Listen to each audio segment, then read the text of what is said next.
राहुल जी का इंट्रोडक्शन क्या देना? कांग्रेस के बड़े नेता हैं। अब मैं जिन्हें इनवाइट करूंगा वो कांग्रेस के बहुत बड़े नेता हैं और कांग्रेस के पूर्व अध्यक्ष हैं और अभी कुछ महीनों पहले उन्होंने उत्तर से दक्षिण तक पूरे भारत की पैदल यात्रा की। ये बहुत बड़ी बात है साथियों। और उसके बाद ईस्ट टू वेस्ट उन्होंने पूरे भारत की यात्रा की। जोरदार तालियों से सब साथी स्वागत करेंगे माननीय राहुल गांधी जी का।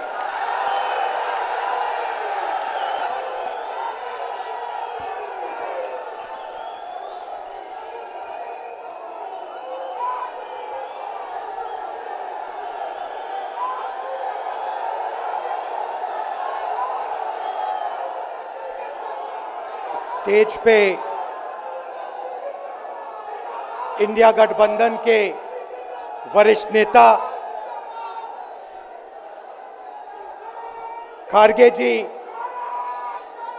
सोनिया जी, शरद पवार जी, भगवंत मान जी, चंपा सोरेन जी, अखिलेश यादव जी, तेजस्वी यादव जी, सीताराम येचुरी जी, फारूक अब्दुल्ला जी, डी राजा जी, भट्टाचार्य जी, महबूबा मुफ्ती जी, डेरेक ओब्रायन जी, कल्पना सोरेन जी, त्रिची सिल्वा जी, सुनीता केजरीवाल जी, देवराजा जी, तिरुतोल जी, खुरुम अनिस उमर जी और स्टेज से मैं केजरीवाल जी और सोरेन जी का भी नाम लेना चाहता हूं क्योंकि वो आज यहां है नहीं, मगर दिल में हम सब एक साथ खड़े हैं। भाइयों और बहनों, इंडिया गठबंधन के कार्यकर्ताओं, आप सबका यहां बहुत बहुत स्वागत, नमस्कार।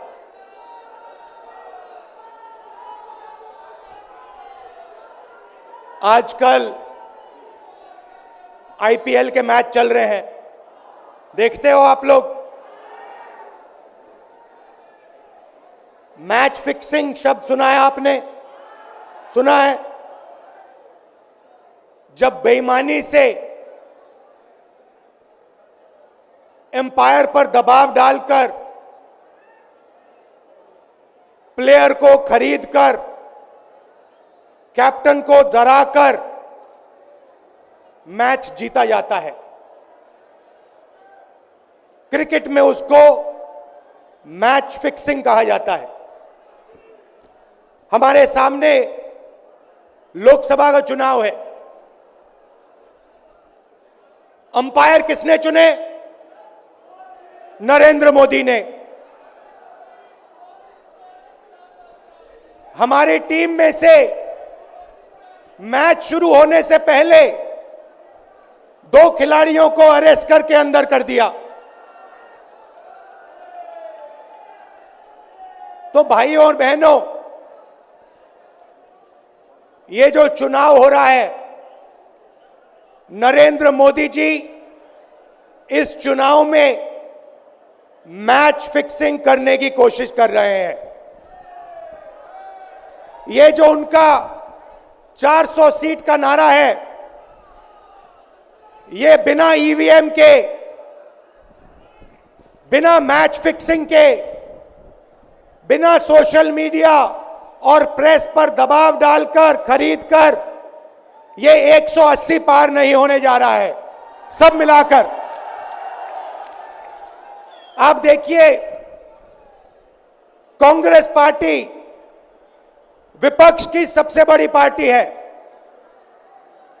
हमारे सारे के सारे बैंक अकाउंट बंद कर दिए गए हैं।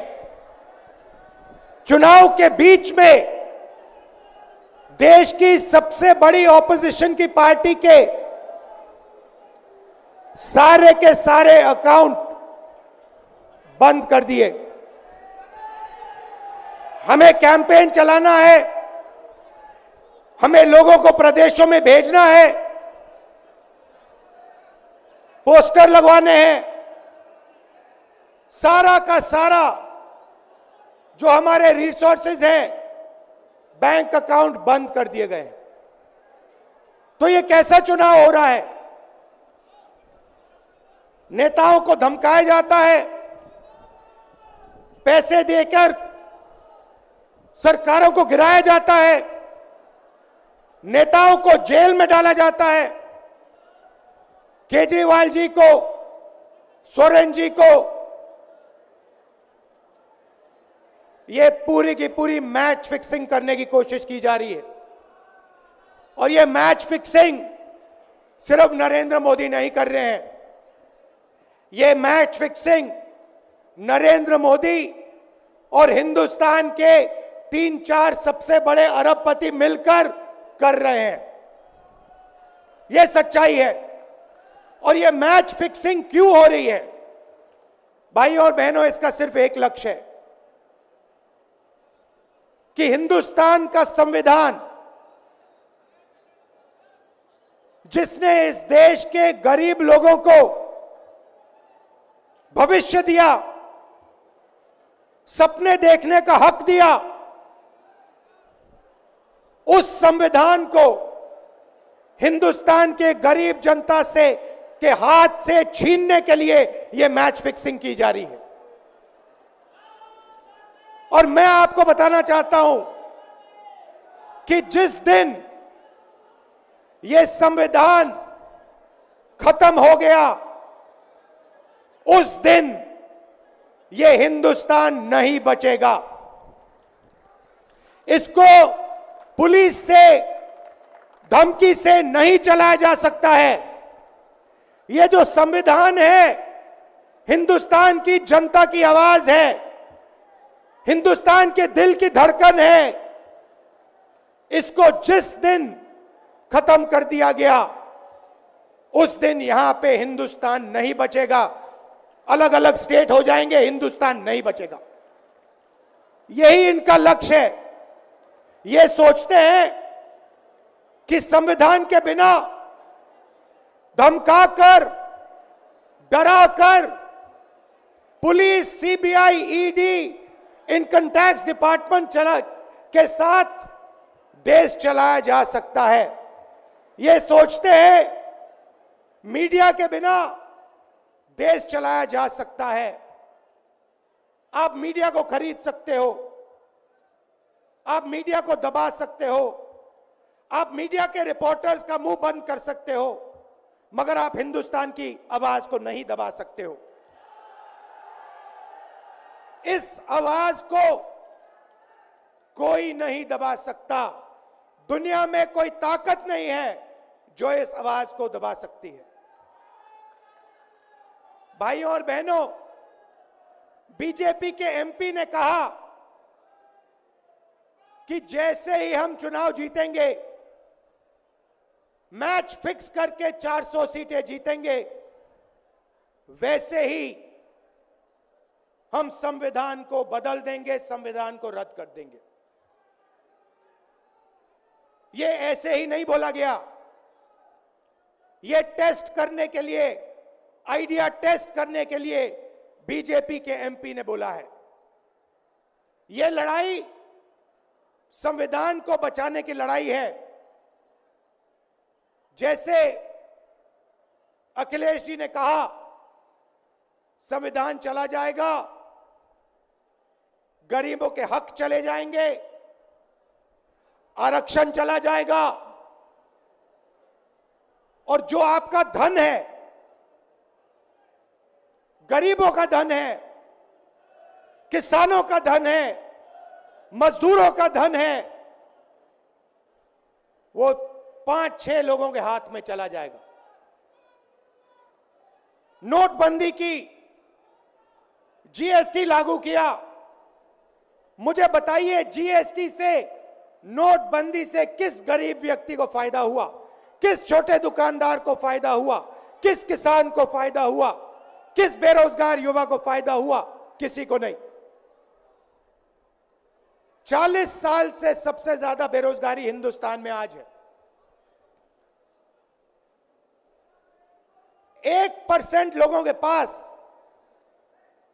हिंदुस्तान का पूरा धन, 22 लोग हैं, जितना धन उतने उनके हाथ में है, उतना ही धन 70 करोड़ लोगों के हाथ में है।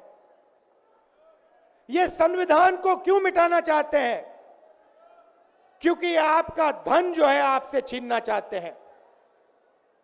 मैंने जाति जनगणना की बात की, किसानों के एमएसपी की बात की, युवाओं को रोजगार देने की बात की। यही देश के सामने सबसे बड़े मुद्दे हैं। मगर एक बात याद रखिए, अगर आप लोगों ने पूरे दम से वोट नहीं दिया तो इनकी मैच फिक्सिंग कामयाब हो जाएगी। यह आप भूलिए मत।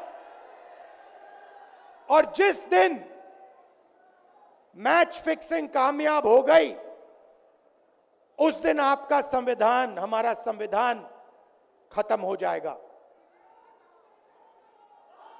जिस दिन संविधान खत्म हो गया, उस दिन हिंदुस्तान के दिल पर एक बहुत बड़ी चोट लगेगी। तो ये जो चुनाव है, ये चुनाव कोई मामूली चुनाव नहीं है। ये चुनाव हिंदुस्तान को बचाने का, संविधान को बचाने का, और जो गरीबों का हक है, किसानों का हक है, पिछड़े वर्गों का, दलितों का, आदिवासियों का,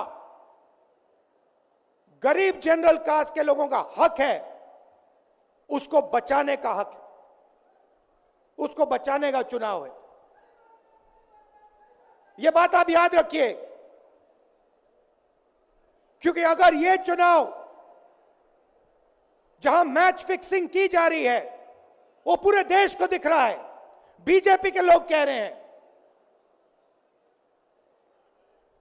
कल में से एक व्यक्ति मिलने आया, मुझे कहता है मैं ट्रेन से आया, मेरे साथ बीजेपी के कार्यकर्ता बैठे थे, उन्होंने कहा कि कुछ ना कुछ गड़बड़ है। यह सच्चाई है। इलेक्शन कमीशन के लोगों को नरेंद्र मोदी जी ने बैठाया,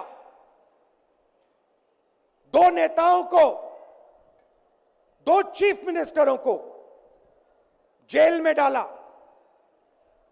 चुनाव से कुछ ही महीने पहले अगर डालना था तो 6 महीने बाद डाल देते, 6 महीने पहले डाल देते। नहीं, चुनाव से 2-3 महीने पहले 2 चीफ मिनिस्टर को डालना था। आपने हमारे बैंक अकाउंट बंद किए। बैंक अकाउंट बंद करने थे, 6 महीने पहले करते, 1 साल पहले करते, 6 महीने बाद करते, कोई फर्क नहीं पड़ता। आप चाहते हो कि विपक्ष चुनाव ना लड़ पाए, और इसीलिए आपने कांग्रेस पार्टी के बैंक अकाउंट रद्द किए, आपने इलेक्शन कमीशन में अपने लोग बैठाए, आप जुडिशरी पे दबाव डाल रहे हो, क्योंकि आप चाहते हो कि मैच फिक्स हो,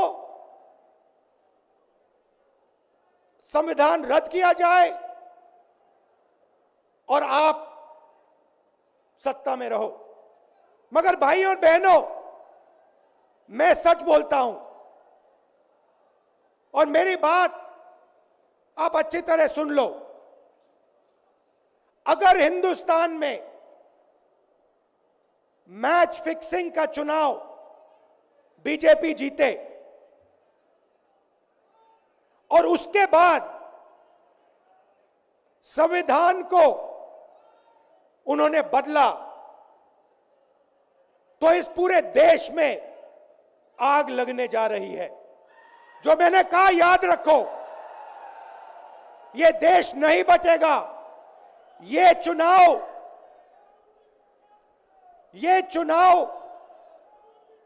वोट वाला चुनाव नहीं है, ये चुनाव हिंदुस्तान को बचाने वाला चुनाव है, संविधान की रक्षा वाला चुनाव है। धन्यवाद। जय हिंद।